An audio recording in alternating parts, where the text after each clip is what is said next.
반갑습니다. 허브경제TV입니다. 네, 두빌입니다. 오늘 주가 0.1%, 오전에 이제 양봉이 좀 나왔죠. 원전 이야기가 계속적으로 이제 괜찮은 이야기들은 꾸준하게 나와주고 있기 때문에 사실 주가가 반응하기 어려운 자리는 아닙니다. 다만 아직까지는 추세가 아래쪽으로 좀 저점, 고점이 계속 내려가는 이런 패턴이다 보니까 이제는 돌려야죠.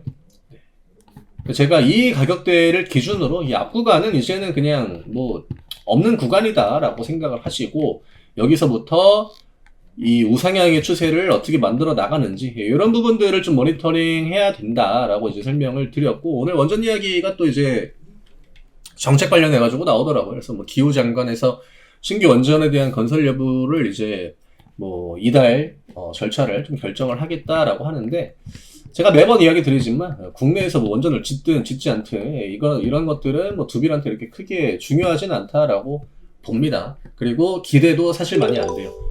지금까지의 그런 기조들을 봤을 때 최근에 이제 석화업계 해가지고 그 전기료 때문에 힘들다 이런 얘기 굉장히 많이 나왔잖아요.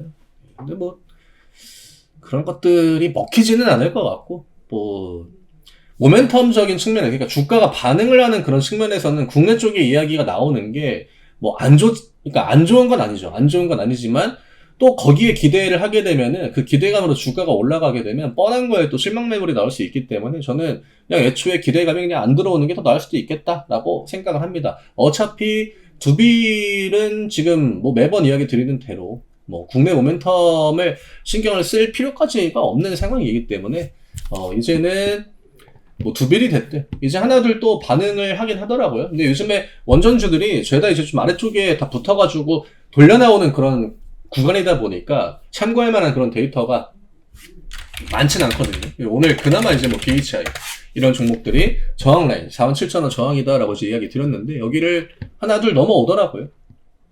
그러면 두빌도 이제는 저점 브레이크를 좀 걸어줄 타이밍이 되지 않았나. 물론 하단 추세 조금 여유 있죠. 네. 요 구간 여유가 있긴 합니다만 한 1%, 2%, 1% 정도? 이 정도를 찍게 되면 이제는 양봉이 좀 편하게 나올 수 있는 그런 포지션이겠구나. 그리고 여기에서 양봉이 나오게 되면요, 어쨌든 고점 레벨을 조금씩 맞출 거 아니에요. 이미 직전에 만들어놨던 고점에다가 그 가격을 한번 이제 올려놨기 때문에 이런 식으로 맞춰 나가면 됩니다. 하나 내려오잖아요. 이런 식으로 여기서 한번 맞췄고, 그 다음에 앞레벨의 전고점에다가 맞추고, 요런 트라이. 근데 이 구간까지 양봉 그냥 한 번에 나와가지고 빵 하고 올라간다 이 이야기를 드리는 게 아니라 여기를 이렇게 이런 식으로 나눠가지고 채워나가면 되겠죠. 그래서 오늘 코스피 쪽의 종목들을 보면요, 하단에 있는 종목들이 반응을 합니다. 이런 부분들 우리가 체크를 해야 되거든요. 원전도 최근에 굉장히 잠잠했고, 오늘 조선주들이 이제 양봉이 좀 많이 나왔는데 조선주들도 다 이런 자리에서 양봉 다시 또 나와주고 있죠. 그 다음에 현대차, 기아도 정말 오랜만에 양봉 나왔죠. 그리고 변압기 같은 종목들도 한 달 동안 내리 조정받다가 이제 양봉이 하나둘 만들어지고 있죠. 이런 것들을 보면요, 이제 코스피도 그동안은 삼전 하이닉스 중심으로만 반응을 했지만 금융주도 움직였고, 이제 좀 다양한 섹터들로 돈이 좀 이렇게 흐트려질 수 있는 그런 포지션이지 않나라고 보여져요. 반면에 이제 코스닥 같은 경우에는 돈을 뿌리진 않을 것 같아요. 코스닥은 지수를 들어올리는 게 이제 가장 중요한 목적이 됐기 때문에 코스닥 같은 경우엔 또 알테오젠 힘이 빠지고 있죠. 알테오젠 밑에 있는 종목들로 최대한 좀 이럴 때 코스피가 그 숨고르기를 하고 호흡을 좀 가다듬고 이럴 때에 지수 레벨을 좀 최대한 올려놓을 필요는 있다라고 저는 보여지거든요. 우리가 예전부터 11월은 코스닥 강세, 11월부터는 코스닥을 좀 봐야 될 것 같다라고 제가 이제 매번 영상에서 이야기를 드리긴 했습니다만, 어쨌든 지금 만들어지는 코스피 구도는 두빌한테는 저는 플러스 되는 부분들이 충분히 있다라고 봅니다. 그 다음에 타이밍이 괜찮아요.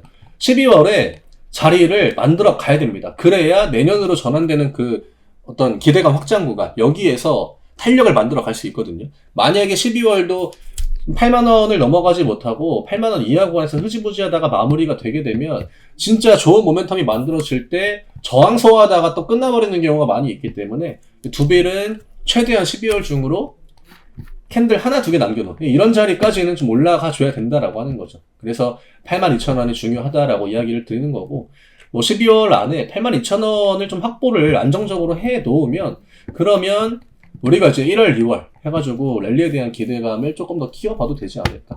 오늘 개인 매수 뭐 3개월 동안 지금 총합해가지고 한 120만 주, 뭐 130만 주 이 정도 들어왔거든요. 근데 수량이 우리가 늘상 보던 그 패턴이죠. 이런 자리에서는 어차피 뒤에 반등 한 번 나올 때 이런 식으로 소화가 되는 게 크게 문제는 안 되기 때문에 저점 구간이잖아요. 저점은요, 대형주들이 이런 포지션을 만들 때는 개인 매수, 당연히 음봉이 많잖아요. 이런 자리들. 딱 개인 매수 들어오기 때문에 음봉이 나오는 거예요. 중요한 건 여기에서 추세를 만드는 캔들, 그 캔들이 나온 이후부터의 수급이 중요합니다. 외국인 기관들이 뭐 두벨 같은 종목을 막 엄청 사 모았다가 이거를 뭐 들어올리고 이런 관점이 아니라 이거는 그냥 그날 팔면은 떨어지는 거고 그날 사면은 올라가는 겁니다. 그러면 우리가 수급의 연속적인 부분, 우리가 수급의 뭐 연속성 이런 얘기를 하는데 그게 만들어지는 구간은요, 추세를 돌려나가면서 만드는 거지, 이런 자리에서 뭐 어떤 준비를 해가지고 막 진짜 뭐 만반의 준비를 갖춰놓고 이제는 뭐 개인 투자를 다 털었다 해가지고 그때부터 뭐 개미가 다 나가면은 양봉이 나오고, 그거는 테마주. 예, 테마주도 그런 흐름을요, 진짜 제가 예전에 이제 그런 프로그램들을 많이 만들긴 했는데, 저는 그 개발 출신이거든요. 근데 그런 프로그램을 많이 만들긴 했는데, 그거는 개인 투자자들이 접근하기가 진짜 힘듭니다. 그 데이터를. 거래소에서 다 받아와야 되거든요. 그러니까 우리가 흔히 뭐 매집이니 뭐니 뭐 테마주 캔들이 이렇게 얘기하는 것도 다 그냥 때려 맞추는 겁니다. 그냥 올라가면은 그게 매집이었던 거고, 안 올라가면은 매집이 덜 됐구나 하면 끝나는 거잖아요. 저는 그래서 매집이니 이런 얘기를 하는 사람들하고는 주식 얘기 잘 안 합니다. 그거는 진짜 그냥 처음 스타트, 그러니까 주식을 처음 배울 때의 그 스타트가 좀 잘못된 거예요.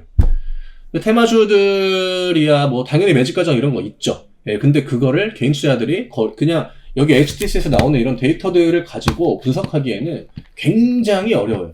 왜냐면 이런 창구들을 가지고 나눠가지고 수량들을 모으고 하기 때문에. 그래서 그 데이터를 뭐 엑셀 같은 걸로 하는 방법도 있고, 뭐 그걸 이제 도표해가지고 하는 방법들도 이제 예전에 뭐 있긴 했는데, 그 데이터를 진짜 내가 6개월, 1년치를 조회해가지고 땡겨보는 게 아니면 거의 티가 나지 않습니다. 그래서 어차피 대형주들은 돈이 들어가는 구간부터, 추세가 돌아가기 시작하는 구간부터, 뭐 두빌 차트에서 매집 얘기하고 그런 사람하고는요, 주식 얘기를 그냥 안 하셔도 됩니다. 보시면 쭉 나오잖아요. 이게 주가가 안 올라가는 그 구간, 뭐 25년, 뭐 24년 이런 자리, 그냥 개인 매수 계속 들어오니까 주가 맨날 5만원, 5만원, 5만원 이런 식으로 막 이러고 있다가 이제 반등이 나오기 시작하는, 주가가 5만원에서 6만원대로 넘어오는 구간, 이때부터 그냥 개인 매도 찍힙니다. 이래야 주가가 그냥 양봉이 나오는 거예요. 대형주는 그냥 이 사이클이에요. 개인 매도 쭉쭉 나오잖아요. 이걸 뭐 여기에서 뭐 외국인들이 뭐 삼전 주식을 뭐 모아가지고 이거 합니까? 계속 매도 개인 매수만 잔뜩 하다가 주가 이제 추세 돌아가니까 그때부터 개인 매도 찍히고 외국인 기관 매수가 들어오는 거죠. 이런 관점으로 봐야지, 뭐 두빌도 그냥 그 똑같은 관점. 지금이야 뭐 개인 매수가 뭐 짤짤이식으로 매번 붙고 하지만 결국 우리가 원하는 데이터는 의미 있는 캔들이 나온 이후부터 그때부터 추적 관찰을 하는 거지, 지금 단계에서 나오는 데이터가 뭐 그렇게 엄청나게 큰 의미가 있다라고 보기는 어려운 거죠. 그냥 매도가 폭탄으로 나와가지고 추세를 깬다? 그런 시그널은 안 좋죠. 그렇기 때문에 우리가 지금 가격 위주로만 좀 체크를 하고 있는 거고, 또 같은 업종에 있는 종목들이 어떤 흐름을 보여주는지, 저항을 좀 넘어올 준비를 하고 있는지, 또 뭐 반박자 먼저 이제 반응이 나오는 그런 종목들이 있기 때문에 같은 업종에 있는 종목들로 기관이랑 외국인들의 포지션이 좀 긍정적으로 만들어지는 부분들이 있는지, 지수가 위를 보고 있는지 아래를 보고 있는지, 그 다음에 과거 이제 두빌이랑 같이 움직였던 그런 섹터군들이 좀 좋은 포지션을 만들어 나가고 있는지, 이런 부분들. 우리나라는 섹터 시장이거든요. 업종별로 나눠가지고 들어올리고 내리고 사이클 만들고 하는 시장이기 때문에 매번 종목 보고, 그 다음에 이제 같은 업종에 있는 종목들도 봐야 되는 거고, 그 다음에 구도. 지금 시장에서 뭐 어떤 섹터가 이제 강하고 어떤 섹터는 뭐 약세 구간 들어가고, 얘네들이 공통적으로 갖고 있는 모멘텀이 뭔지. 지금 결국 시장은 AI라는 모멘텀을 공통적으로 갖고 가잖아요.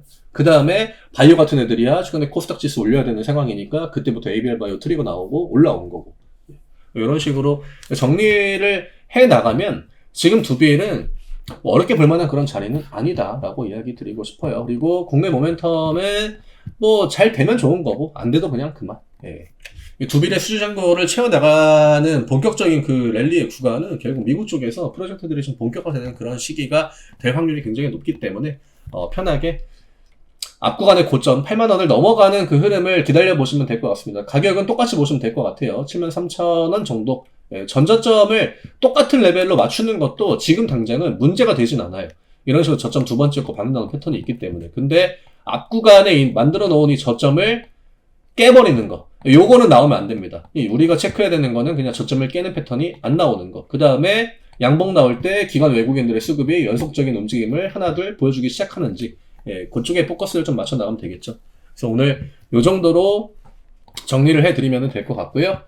네, 저희 하이파이브 컨텐츠 단기 매매 매주 또 새롭게 진행되는 단기 매매 클래스인데 아래쪽에 있는 링크 누르시고요. 편하게 문의 주시고요.